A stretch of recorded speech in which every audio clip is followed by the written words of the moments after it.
आज हम कक्षा 10th का चैप्टर 12 विद्युत में नेक्स्ट टॉपिक पढ़ेंगे। आज का हमारा जो विषय है कि किसी चालक का प्रतिरोध किन किन कारकों पर निर्भर करता है। कौन कौन से कारक हैं जो चालक के प्रतिरोध को प्रभावित करते हैं।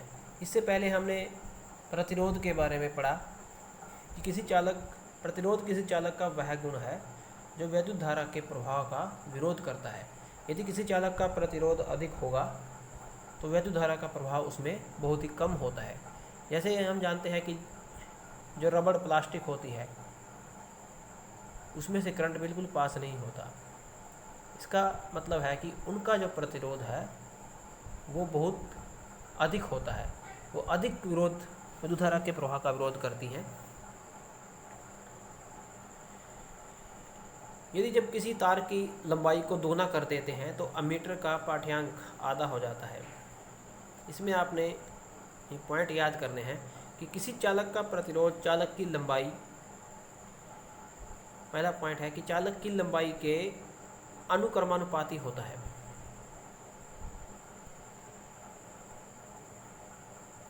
आर अनुक्रमानुपाती एल, लंबाई को हम एल से डिनोट करेंगे, प्रतिरोध को आर से डिनोट करते हैं कि किसी चालक का प्रतिरोध किसी चालक की लंबाई के अनुक्रमानुपाती होता है। First point. सेकंड पॉइंट, किसी चालक का प्रतिरोध उसके अनुप्रस्थ काट के क्षेत्रफल के व्युत्क्रमानुपाती होता है। Are व्युत्क्रमानुपाती 1/a। ए का मतलब है यहाँ क्षेत्रफल, एरिया। कोई तार कितना, अगर कोई तार बहुत मोटी है तो उसका एरिया ज़्यादा होगा, अगर कोई तार पतली है तो उसका अनुप्रस्थ काट का क्षेत्रफल कम होगा।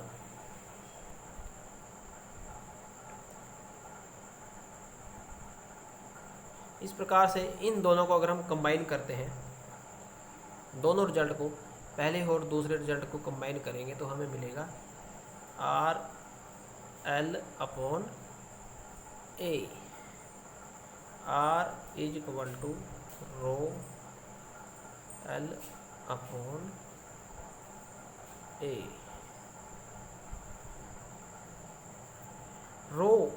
रो यहाँ पर अनुपातिकता स्थिरांक है जिसे चालक के पदार्थ की विद्युत प्रतिरोधकता कहते हैं। प्रतिरोधकता का एसआई मात्रक ओम मीटर है। यदि किसी पदार्थ का अभिलाक्षणिक गुणधर्म है। धातुओं तथा मिश्र धातुओं की प्रतिरोधकता अत्यंत कम होती है, जिसकी रेंज 10⁻⁻8 ओम मीटर से 10⁻⁻6 ओम मीटर है। ये विद्युत की बहुत अच्छी चालक हैं। रबड़ कांच जैसे पदार्थों की प्रतिरोधकता 10⁻12 से 10⁻17 ओम मीटर तक होती है।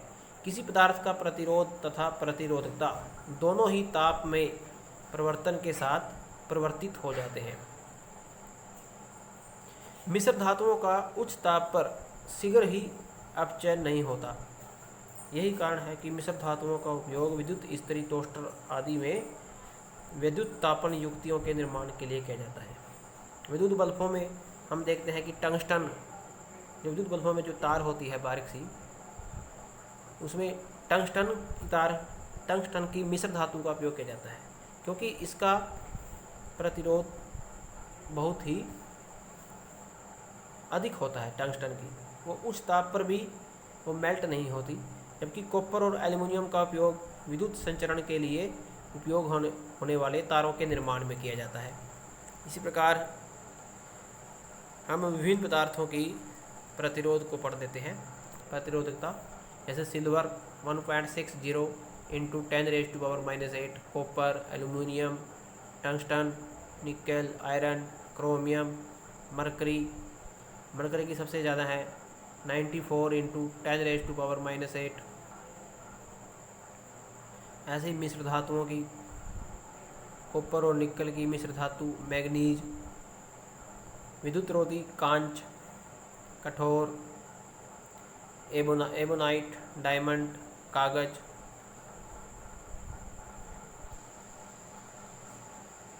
इसी प्रकार हम आगे एक न्यूमेरिकल कर लेते हैं।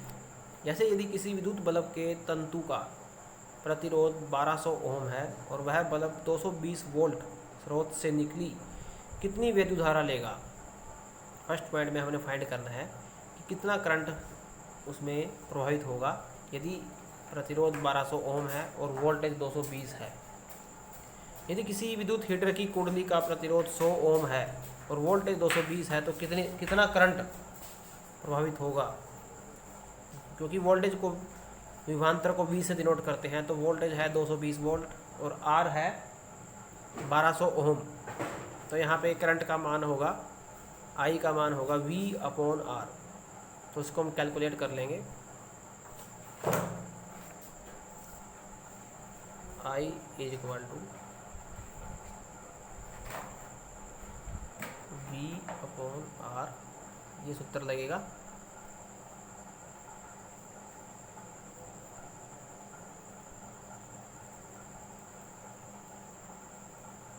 दो 220/1200, 0 से 0 कट हो जाएगी, 11 पे कट होगा, 60 पे 11/60, 11/60 और 11 को 60 से डिवाइड करेंगे तो वैद्युत धारा का मान आएगा 0.18 एम्पेयर। इसी प्रकार जो सेकंड पार्ट है, इसमें R का मान है 100 ओम, वोल्टेज 220 है और यहाँ से भी हम इसी सूत्र से इसको कैलकुलेट कर लेते हैं और इसमें वैद्युत धारा का मान होगा 2.2 एम्पेयर।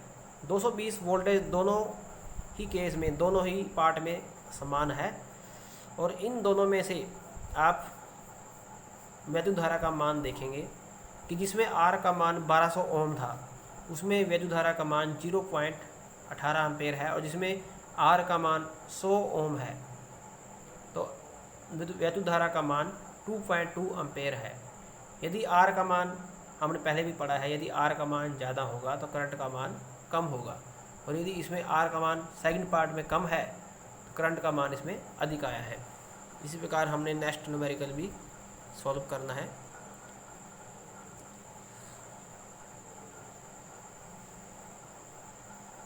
(12.6) और 12.5, 12.4 न्यूमेरिकल आपने खुद ही इनको प्रैक्टिस करनी है।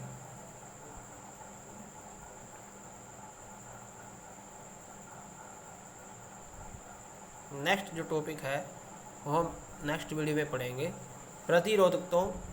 प्रतिरोधकों के निकाय का प्रतिरोध।